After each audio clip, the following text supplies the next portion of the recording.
Это видео стало вирусным, потому что я сказала фразу «Гуйтунду сатпа». Так вот, еще раз повторю «Гуйтунду сатпа».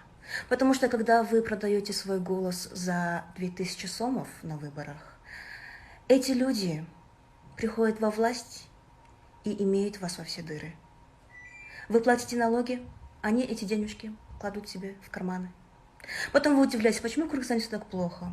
Почему нет образования, медицины? Почему дороги такие ужасные? Да потому что вы продали свои задницы на выборах. Окей? Но если вас смущает тот факт, что девочка сказала слово «кыт»,